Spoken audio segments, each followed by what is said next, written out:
Nesta aula continuaremos o estudo das limitações constitucionais ao poder de tributar. Chamamos a atenção que estamos vendo agora os princípios gerais e chamamos também a atenção para o fato de que essa divisão entre princípios gerais e princípios específicos é estritamente didática, doutrinária, nunca vai ser perguntado em prova se tal princípio é geral ou é específico e, portanto, é só uma divisão para facilitar aqui o nosso estudo. Muito bem. Então, vimos no final da aula passada a questão do princípio federativo e agora vamos entrar no princípio da anterioridade. Esse princípio da anterioridade está previsto no artigo 150, inciso 3º, a linha B de bola da Constituição Federal. Então, vamos ver o dispositivo e depois comentar os detalhes, inclusive com relação às exceções, porque são muitas. Então vamos lá, o que determina o princípio da anterioridade? Sem prejuízo de outras garantias asseguradas ao contribuinte, é vedado à União, aos Estados, ao Distrito Federal e aos municípios cobrar tributos no mesmo exercício financeiro em que haja sido publicada a lei que os instituiu ou aumentou. Cuidado, que princípio da anterioridade não é para toda a lei tributária. É somente para a lei que institui ou aumenta um tributo. Ora, como é que funciona isso? É o chamado princípio da não surpresa, né? Um princípio fundamental dentro do direito, ou seja, se a lei foi publicada em um ano, instituindo ou majorando um tributo, esse tributo só poderá ser cobrado lá no exercício seguinte ao da publicação da lei. Ao da publicação. A palavra-chave é publicação. Então vamos a um exemplo prático de uma situação dessa. Vamos imaginar que a lei foi publicada aqui, publicação da lei. Nós vamos ainda estudar, mas se a lei não trouxer a data da vigência, esta lei entrará em vigor 45 dias depois. Vamos imaginar que a lei não trouxe a data da vigência, então ela vai entrar em vigor, na hipótese que ela não trouxe a data da vigência, 45 dias após a publicação. A lei já está em vigor, já faz parte do mundo jurídico, mas, em função do princípio da anterioridade, ela só terá eficácia no exercício seguinte ao da sua publicação. Então, a palavra-chave é publicação. Portanto, se ela foi publicada, no exemplo, em 2009 e entrou em vigência em 2010, a eficácia será em 2010 mesmo, junto da vigência. Porque não há necessidade de esperar o exercício seguinte da vigência, e sim o exercício seguinte ao da publicação da lei. Mas não podemos esquecer que existem exceções. Ou seja, tributos que não obedecem ao princípio da anterioridade, ou não há necessidade de que o poder público espere o exercício seguinte ao da publicação da lei para a sua cobrança.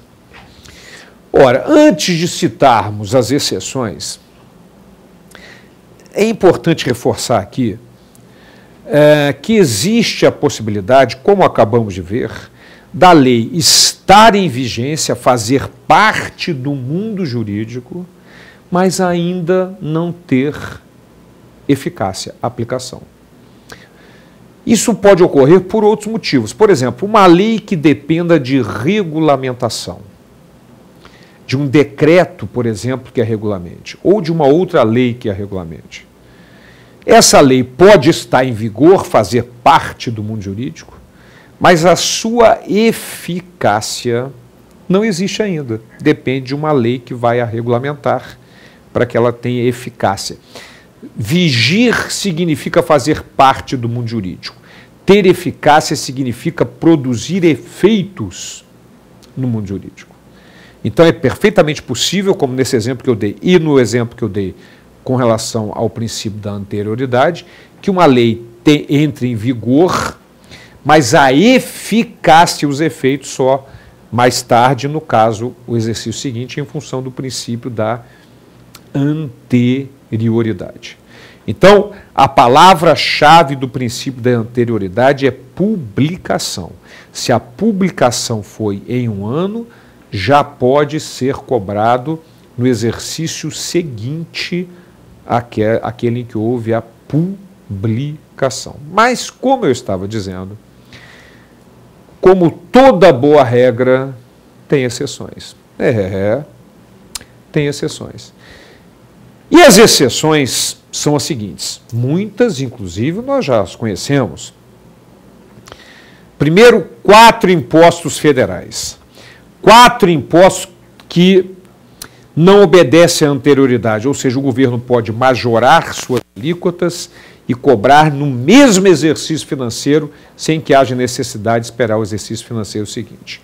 4 impostos, o II, o IE, o IPI e o IOF. Imposto de importação, imposto de exportação, imposto sobre produtos industrializados, imposto sobre operações de crédito, câmbio seguro relativos a títulos ou valores imobiliários, o IOF.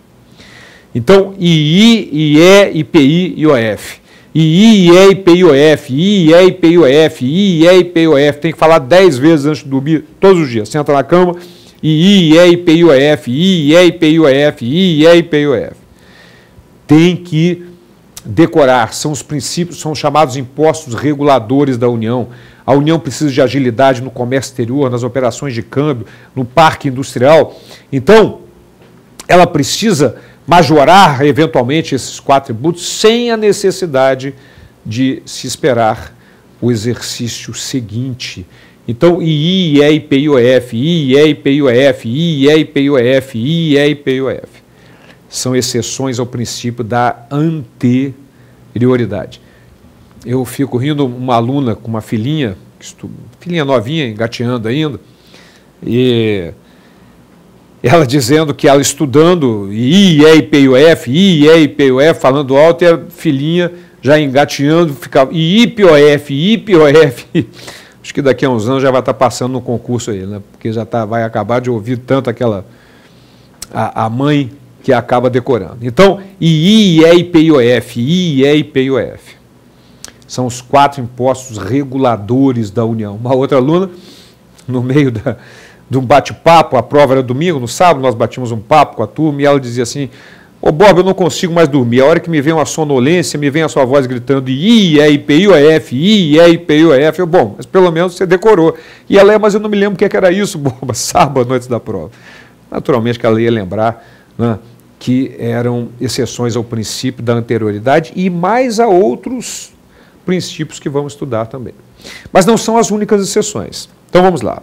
II, IE, IPI, IOF, impostos extraordinários, imposto de guerra, lógico, estoura uma guerra em janeiro, vai esperar um ano, não adianta mais nada. Empréstimos compulsórios, quando instituídos por calamidade pública, guerra externa ou sua iminência, só por esse motivo. Mais o que? As contribuições para a Seguridade Social, que podem ser cobradas no mesmo exercício, embora tenham que ter transcorrido 90 dias da data da publicação, mas não precisa esperar o exercício seguinte.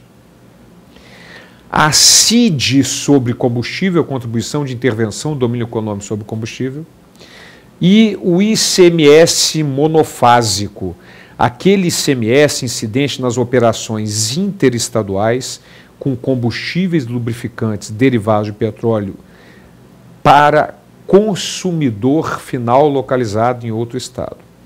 Então, como é essa situação? Uma empresa de ônibus em determinado estado compra combustível em outra unidade da federação para utilizar nos seus próprios ônibus. Então, ela é consumidora final do combustível derivado de petróleo. Neste caso, é a incidência do ICMS monofásico. não há incidência na remessa do combustível, mas há incidência na entrada no estado destinatário, com a alíquota interna do estado destinatário e o imposto devido para ele, estado destinatário. Este é o ICMS monofásico e também pode ter suas alíquotas alteradas sem que haja necessidade de esperar o exercício seguinte. Então vamos lá. II, IEIP e IOF, IEIP e IOF, IEIP e IOF, impostos extraordinários, empréstimos compulsórios quando instituídos por calamidade pública, guerra externa ou sua iminência, contribuições para a Seguridade Social, que poderão ser exigidos 90 dias, mas sem necessidade de esperar o exercício seguinte, a CID sobre combustível e o ICMS monofásico. Agora, muito cuidado, que nestes dois últimos casos, da CID sobre combustível e do ICMS monofásico, eles só são exceções quando o governo reduz as suas alíquotas e as restabelece. Quando ele reduz e as restabelece, ao restabelecer, ele está aumentando. Mas está aumentando para o patamar que estava antes. Aí não há necessidade de obediência ao princípio da anterioridade. No entanto, se ultrapassar o patamar que estava antes, já tem que obedecer à anterioridade. Só que essa observação diz respeito tão somente a CID sobre combustível e ICMS monofásico. Só são exceções ao reduzir e restabelecer. Então, este é o princípio da anterioridade, importantíssimo princípio. E estas exceções citadas, elas estão previstas no parágrafo 1º do artigo 150 da Constituição Federal, salvo no caso da CID sobre combustível e do ICMS monofásico, previstos nos artigos respectivos da Constituição que tratam destes tributos, não é? O ICMS monofásico, por exemplo, no artigo 155, parágrafo 4º, e a CID sobre o combustível no artigo 177 da Constituição. Maravilha. Agora, há um detalhe fundamental para nós conhecermos a respeito dessa questão da anterioridade. O que acontece, na verdade? Se, eventualmente, a lei foi publicada dia 31 de dezembro, último dia do ano. Ora, neste caso, ela poderia ser cobrada no exercício seguinte, que era dia 1º, no dia seguinte. Então, haveria, neste caso, uma distorção, porque o objetivo dessa limitação do princípio da anterioridade não é outra senão dar uma segurança ao contribuinte. Ele vai saber que vai ter que pagar mais tributo, mas isso só vai acontecer no exercício seguinte. Só que, neste caso, ele soube no dia 31 de dezembro, que foi publicado no Diário Oficial, e aí já poderia cobrar no dia 1º de janeiro. Esta é uma distorção que precisava ser corrigida e foi corrigida, nós vamos ver, através da criação do princípio da noventena. Mas antes de estudarmos o princípio da noventena, nós precisamos comentar um detalhe muito importante previsto no artigo 62 da Constituição Federal, com relação à anterioridade. Você sabe quais são as 4 normas que podem instituir tributos: lei complementar, lei ordinária, lei delegada e medida provisória. 4 normas que podem instituir tributos. Já sabemos os 4 que só podem ser instituídos por lei complementar: os empréstimos compulsórios, o IGF, os novos impostos da competência residual e as novas contribuições para a Seguridade Social. Mas os outros podem ser por lei complementar, lei ordinária, lei delegada e medida provisória. No entanto, quando instituídos por MP, por medida provisória, e em se tratando de impostos, olha o detalhe, em se tratando de impostos instituídos por medida provisória, o princípio da anterioridade ganha um contorno diferenciado, única e exclusivamente para impostos instituídos por medida provisória. Esse contorno diferenciado do princípio da anterioridade para este caso específico será objeto de estudo no próximo encontro nosso, ao continuarmos as limitações ao poder de tributar.